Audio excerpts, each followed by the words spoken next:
लोग कहते हैं लब्बैक वालों ने क्या किया है, लब्बैक वाले क्या करते हैं, लब्बैक वालों ने क्या गटर बना लिए, लब्बैक वालों ने क्या रोडें बना लिए, लब्बैक वालों ने क्या लाइटें लगा दिए, लब्बैक वालों ने क्या नौकरियां दी है, लब्बैक वालों ने क्या बिजली का मामला हल कर दिया, लब्बैक वालों ने क्या गैस का मामला हल कर दिया, लब्बैक वालों ने क्या पानी का मामला हल कर दिया। मेरा उनसे सवाल है, लब्बैक वाले आए हैं तो अब तुम्हें याद आया है, इससे पहले कहां थे? क्या 74-75 साल में पानी का मसला हल हुआ?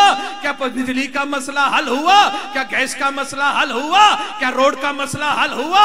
क्या गटर गटर गटर करने वालों, इसी गटर में करते करते मर जाओगे, खत्म हो जाओगे। तुम्हारी नस्लें आएंगे वो भी गटर गटर करेंगे, उनकी नस्लें आएंगी वो भी गटर गटर करेंगे। कब तक?